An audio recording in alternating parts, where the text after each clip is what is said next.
Hello everyone, welcome to my channel. आज हम इस वीडियो में सल्फोनेशन टॉपिक के बारे में डिटेल में डिस्कस करेंगे, जो एक इम्पॉर्टेंट टॉपिक है, इम्पॉर्टेंट कॉन्सेप्ट है बीएससी एनएमएससी लेवल के एग्जाम्स के लिए। सो इस पर्टिकुलर वीडियो में सल्फोनेशन क्या होता है, इसका basic reaction and detail mechanism समझेंगे, जो आपके एग्जाम प्रिपरेशन के लिए बहुत हेल्पफुल होगा।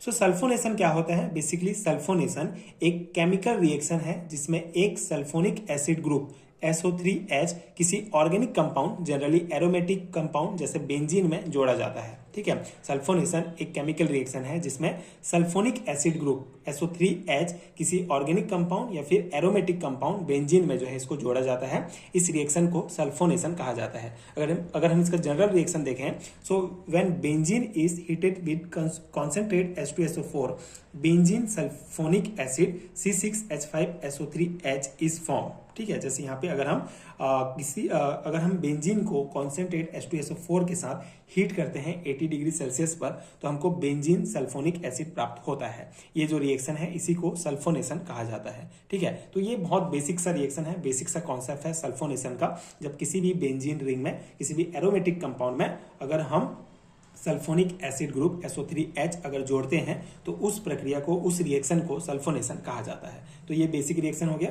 अगर हम इसका मैकेनिज्म देखें, so mechanism of sulphonation is not clear, but many of the scientist are of the view that sulphonation take place by SO3 molecule which is obtained from H2SO4 acid. Here sulfur atom of SO3 act as a strong electrophile. ठीक है, तो basically ये जो sulphonation वाला हमारा reaction है, ये electrophilic substitution reaction होता है। ठीक है, तो इसके लिए हमको एक इलेक्ट्रोफाइल की आवश्यकता होती है। इसका कोई एकदम स्पेसिफिक मैकेनिज्म नहीं है, एकदम क्लियर नहीं है, लेकिन सल्फोनेशन का जो रिएक्शन है वो बेसिकली SO3 मॉलिक्यूल जो हमको H2SO4 के द्वारा प्राप्त होता है उसके द्वारा जनरली होता है। ठीक है, डिटेल मैकेनिज्म इसका अगर हम समझें तो बेसिकली सबसे पहला स्टेप है हमारा फॉर्मेशन ऑफ इलेक्ट्रोफाइल। चूंकि ये इलेक्ट्रोफिलिक सब्स्टिट्यूशन रिएक्शन है तो हमको एक इलेक्ट्रोफाइल की आवश्यकता होती है। तो सबसे पहले हम इलेक्ट्रोफाइल का फॉर्मेशन करेंगे। तो अगर हम फॉर्मेशन ऑफ इलेक्ट्रोफाइल देखें तो इसके लिए हम फ्यूमिक सल्फ्यूरिक एसिड H2SO4 का उपयोग करते हैं, जो SO3 सल्फर ट्राई ऑक्साइड का रिच सोर्स होता है। ठीक है, तो अगर हम H2SO4 यहाँ पे H2SO4 से हमको क्या प्राप्त होगा?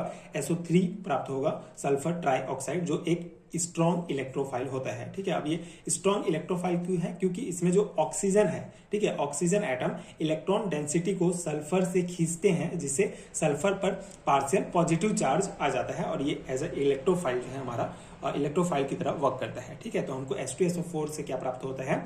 एक इलेक्ट्रोफाइल प्राप्त होता है, SO3 सल्फर ट्राइऑक्साइड, जो एज ए इलेक्ट्रोफाइल की तरह वर्क करता है। ठीक है, कभी कभी ये जो हमारा SO3 है, हमारा सल्फर ट्राइऑक्साइड है, ये प्रोटोनेट होकर जो है HSO3 प्लस भी बनाता है, जो एक रिएक्टिव इलेक्ट्रोफाइल होता है। ठीक है, एक और रिएक्टिव इलेक्ट्रोफाइल होता है, लेकिन यहाँ पे हम इलेक्ट्रोफाइल एज ए इलेक्ट्रोफाइल जो है SO3 को यूज करेंगे।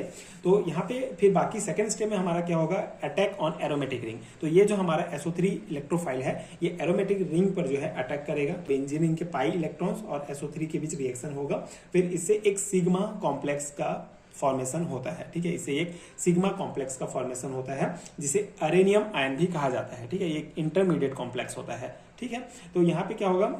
बेसिकली जब SO3 या बेंजीन रिंग पर अटैक करेगा तो एक इंटरमीडिएट कॉम्प्लेक्स बनेगा, उसमें जो टेम्परेली जो है इसका एरोमेटिसिटी लॉस्ट हो जाता है। ठीक है, इस बेंजीन का, ठीक है, एरोमेटिसिटी लॉस्ट हो जाता है। थर्ड स्टेप में बेसिकली इंटरमीडिएट कॉम्प्लेक्स से एक H+ जुड़ेगा, जिससे SO3H हो जाएगा ये हमारा, और ये कार्बोकेटायन का फॉर्मेशन होगा। उसके बाद फिर अगेन नेक्स्ट स्टेप में हमारा यहाँ से एक H+ एक प्रोटॉन बाहर निकल जाता है। ठीक है, ये जो हमारा सिग्मा कॉम्प्लेक्स है, एक प्रोटॉन निकलता है, जो बेसिकली एक बेस द्वारा एब्स्ट्रैक्ट किया जाता है। ठीक है, इसमें हम एक बेस यूज करते हैं, तो बेस की उपस्थिति में यहाँ से एक प्रोटॉन बाहर निकलता है। ठीक है, यहाँ पे H2SO4 के रूप में बाहर निकल जाएगा और ये हमारा बेंजीन सल्फोनिक एसिड जो है हमारा फाइनल प्रोडक्ट प्राप्त होता है। ठीक है, ये SO3H जो है ग्रुप यहाँ पे रहेगा। ठीक है, जो हमारा क्या है?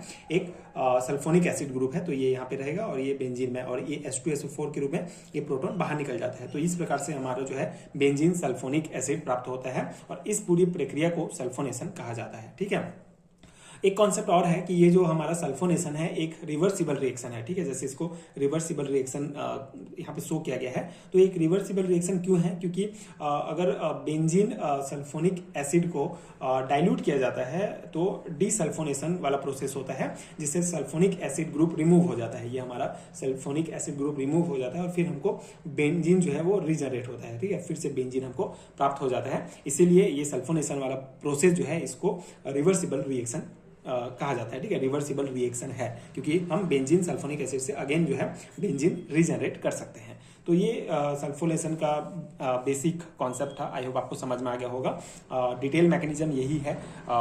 2 और 3 मार्क्स में पूछा जाता है, तो आप ये जो कॉन्सेप्ट जो है इसको लिख सकते हैं एंड डेफिनेटली आपके एग्जाम प्रिपरेशंस के लिए हेल्पफुल होगा। एंड अगर आपको हैंडरिटन नोट चाहिए बीएससी एंड एमएससी लेवल के सेमेस्टर एग्जाम्स के लिए, तो नीचे डिस्क्रिप्शन बॉक्स में आपको पीडीएफ स्टोर का लिंक भी मिल जाएगा, आप चेक कर सकते हैं। एंड अगर वीडियो हेल्पफुल है तो आगे की वीडियोस देखने के लिए चैनल के साथ जुड़े रहिए। Thank you so much for watching.